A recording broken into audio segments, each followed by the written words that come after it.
शारदाबाद निकेतन माध्यमिक अलाय कक्षा षष्ठी विषय संस्कृत। आज की ऑनलाइन कक्षा में भैया बहनों का हार्दिक स्वागत है, अभिनंदन। आज हम पढ़ेंगे व्याकरण के अंदर आकारांत, स्त्रीलिंग, बालिका शब्दरूप। तो आकारांत का मतलब है जिन शब्दों के अंत में आ आकार लगता है उसे आकारांत स्त्रीलिंग शब्दरूप कहते हैं। आकारांत स्त्रीलिंग शब्दरूप में तीन प्रकार के वचन होते हैं, एक वचन, द्विवचन और बहुवचन। और आकारांत स्त्रीलिंग शब्दों में विभक्तियां होती है प्रथमा से लेकर के और सप्तमी तक, तो 7 विभक्तियां होती हैं। और बालिका शब्दरूप है, ये संज्ञा शब्दरूप है, तो इसमें अंत में संबोधन होता है। तो आज हम आकारांत स्त्रीलिंग बालिका शब्दरूप के बारे में पढ़ेंगे। अब आकारांत बालिका शब्दरूप है, ऐसे और भी कई शब्दरूप होते हैं जिसमें रमा है, माला है, कविता है, राधा है, लता है। तो इस प्रकार अनेक शब्दरूप है वो आकारांत शब्दरूप होते हैं। तो आकारांत शब्दरूप में आज हम बालिका शब्दरूप पढ़ेंगे, जिसमें सबसे पहले है विभक्ति।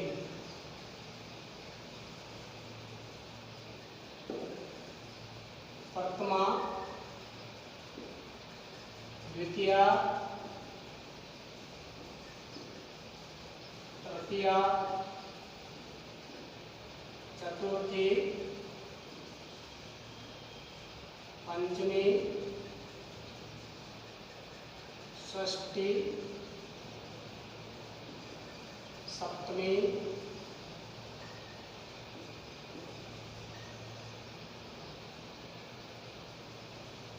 सप्तमी और संबोधन।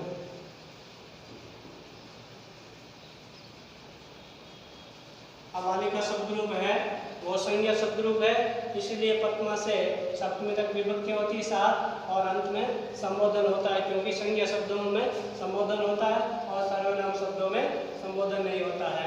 यहाँ वचन, एक वचनम, द्विवचनम,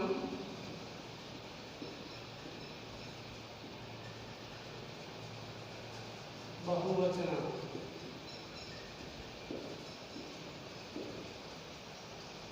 तो 3 वचन होते हैं, एक वचनम, द्विवचनम और बहुवचनम। अब हम पढ़ेंगे प्रथमा विभक्ति के अंदर बालिका शब्दरूप। सबसे पहले है बालिका, बालिके,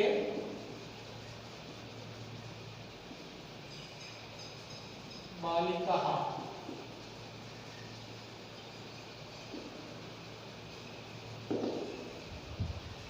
तो प्रथमा विभक्ति एक वचन के अंदर बालिका, बालिके और बालिकाः। अब है द्वितीय विभक्ति,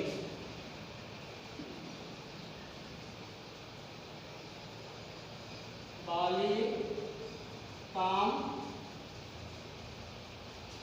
बालिके,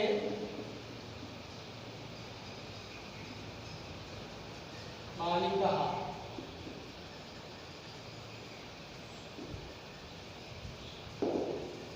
तो द्वितीय विभक्ति में बालिकाम, बालिके और बालिकाः। अब है तृतीय विभक्ति,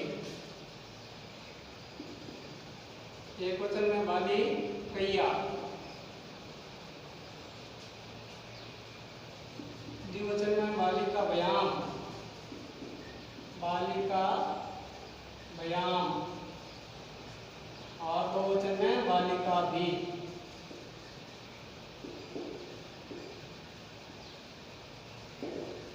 ये बालिका भी। तो तृतीय विभक्ति एक वचन के अंदर बालिकैया, बालिका व्याम और बालिका भी। चतुर्थी विभक्ति में बालिकाये, बालिकाये,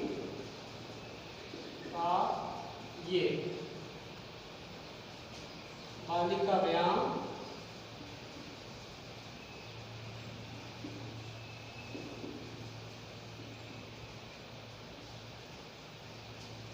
बालिकाभ्य।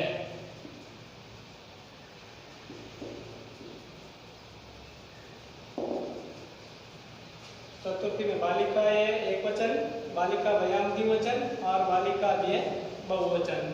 आगे पंचमी बालिकाया,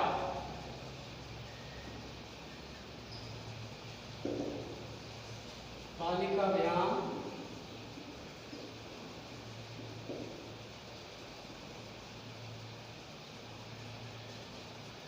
बालिका व्यय।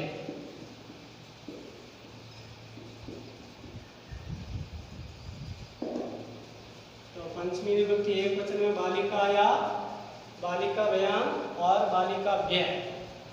इसी प्रकार षष्ठी विभक्ति, षष्ठी विभक्ति बालिकाया,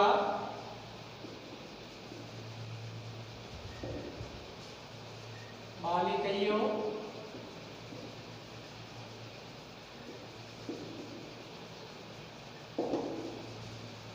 बालिकानां,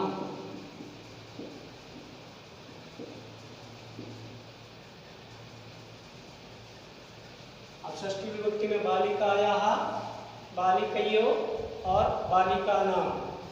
सप्तमी बालिकायां,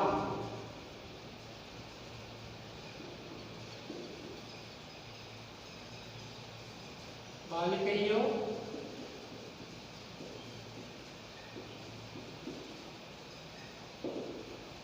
और बालिकासु।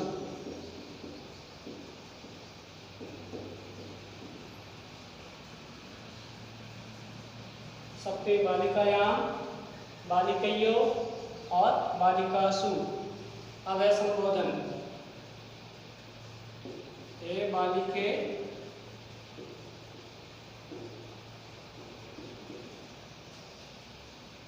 द्विवचन में भी हे बालिके,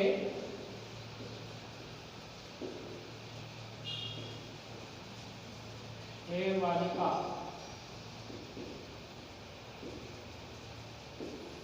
हे बालिकाः, यह संबोधन। तो इस प्रकार जैसे संबोधन में हे बालिके द्विवचन और हे बालिकाः। तो इस प्रकार हमने आकारांत स्त्रीलिंग बालिका शब्द रूप पढ़ा, जिसमें हम एक बार इसका वाचन करके देखते हैं। जैसे प्रथम विभक्ति एक वचन में बालिका, द्विवचन में बालिके, बहुवचन में बालिकाः। द्वितीय विभक्ति एक वचन बालिकां, द्विवचन बालिके, बहुवचन में बालिकाः। इसी प्रकार तृतीय विभक्ति एक वचन में बालिकया, द्विवचन में बालिका व्यायाम, बहुवचन में बालिका भी। चतुर्थी विभक्ति एक वचन में बालिकाये, द्विवचन में बालिका व्यायाम, बहुवचन में बालिका व्यय। पंचमी विभक्ति एक वचन बालिकायाः, द्विवचन बालिका व्यायाम, बहुवचन बालिका व्यय। षष्ठी विभक्ति एक वचन बालिकायाः, द्विवचन बालिकयो, बहुवचन बालिकानां। सप्तमी एक वचन में बालिकायां, बालिकयो, द्विवचन में और बहुवचन में बालिकासु। और संबोधन में है एक वचन में हे बालिके, द्विवचन में हे बालिके और बहुवचन में हे बालिकाः। तो इस प्रकार हमने बालिका शब्द रूप पढ़ा, जिसमें तृतीय विभक्ति में यहाँ बालिकया शब्द का प्रयोग हुआ है, इसमें बालिकये शब्द का प्रयोग हुआ और यहाँ दो बार पंचमी और षष्ठी में या दो बार आया है, बालिकायाः, बालिकायाः। और सप्तमी विभक्ति में यहाँ याम शब्द का प्रयोग हुआ है।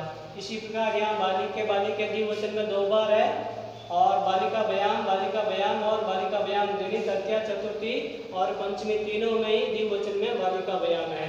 और षष्ठी और सप्तमी द्विवचन में बालिकयो और सप्तमी में भी द्विवचन बालिकयो है। इसी प्रकार प्रथमा और द्वितीय बहुवचन में बालिकाः और बालिका, ये दोनों समान है। और फिर तृतीय विभक्ति बहुवचन में बालिका भी है और चतुर्थी और पंचमी में भी बालिका व्यय और बालिका व्यय, तो दोनों में समान है। तो इस प्रकार जहाँ समान है उसका हमको विशेष ध्यान रखने की आवश्यकता होती है, क्योंकि परीक्षा में हम दोनों एक जैसे पंचमी में भी या है और षष्ठी में भी या है, तो फिर हम कौन सी विभक्ति लिखें, प्रश्न आ जाता है, फिर हम कौन सी विभक्ति लिखें, इसलिए थोड़ा सा ध्यान रखने की आवश्यकता है। अब हम इसमें से ही प्रश्न बना करके और कक्षा कार्य में समझ सकते हैं। जैसे प्रश्न संख्या 1 है कक्षा कार्य में,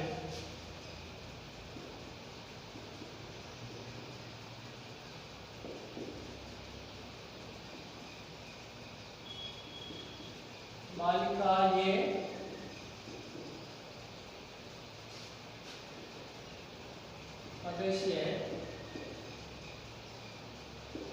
विभक्ति किम अस्ति। तो ये जैसे बालिकाएं शब्द लिखा हुआ है, तो अब हमको बालिकाएं शब्द में विभक्ति कौन सी है, तो यहाँ हमको बालिकाएं शब्द लिखा हुआ है। अब बालिकाएं शब्द कौन सी विभक्ति में लिखा हुआ है हमको इधर देखना चाहिए कि ये चतुर्थी विभक्ति में लिखा है। तो हम इस प्रश्न का उत्तर लिख सकते हैं कि बालिकाएं शब्द में चतुर्थी विभक्ति है, चतुर्थी विभक्ति। अब अगर इसी में ये वचन पूछ लिया जाए कि बालिकाएं शब्द में कौन सा वचन है, तो वचन भी हम लिख सकते हैं कि बालिकाएं शब्द में चतुर्थी विभक्ति एक वचन है। ऐसे ही जैसे बालिकायाम,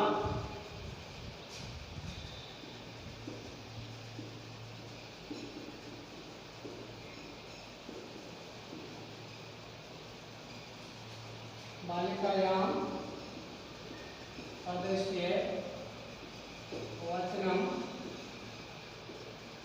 किम अस्ति। तो बालिकायाम शब्द में वचन कौन सा है, तो सबसे पहले हमको यहाँ देखना चाहिए कि ये बालिकायाम शब्द है। अब इसके अंदर वचन देखना है, ऊपर लिखा हुआ एक वचनम, तो सप्तमी विभक्ति एक वचनम है। तो यहाँ केवल वचन पूछा है, तो हम केवल इसका वचन लिख सकते हैं। जैसे बालिकायाम शब्द में एक वचनम।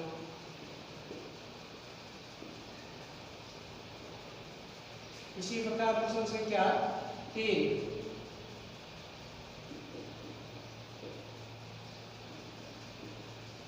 बालिकासु पदस्य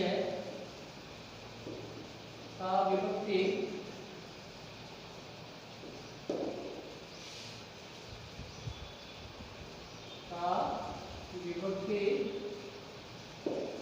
किंच वचनम अस्ति। तो बालिकासु पदस्य का विभक्ति और किंच वचनम। अब इसमें दोनों प्रश्न पूछा गया है, बालिकासु शब्द में कौन सी विभक्ति है और कौन सा वचन है।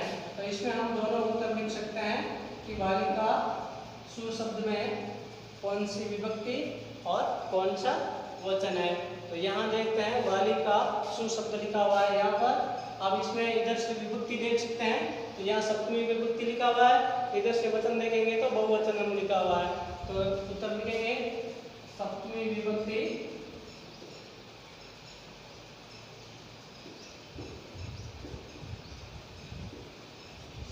विभक्ति और बहुवचनम।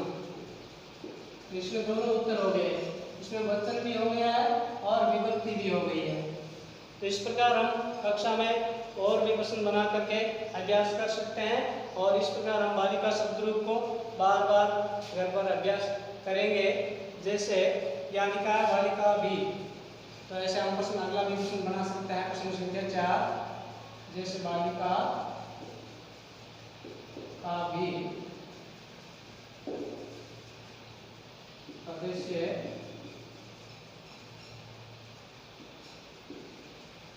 वचनम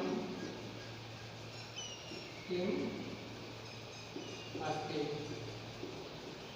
बालिका भी शब्द में वचन कौन सा है, तो इसका भी हम उत्तर लिख सकते हैं। बालिका भी शब्द में वचन कौन सा है, तो बालिका भी शब्द रूप यहाँ से देखा और ऊपर वचन देखा और यहाँ से विभक्ति भी देख सकते हैं। तो बालिका भी शब्द रूप है, वो बहुवचन का है, यहाँ लिख सकते हैं बहुवचन। तो इस प्रकार आज हमने केवल आकारांत स्त्रीलिंग बालिका शब्द रूप के बारे में पढ़ा। इसको घर पर और अभ्यास कर सकते हैं, और इस प्रकार कक्षा कार्य में भी और प्रश्न बना करके घर पर अभ्यास करने का प्रयास करें।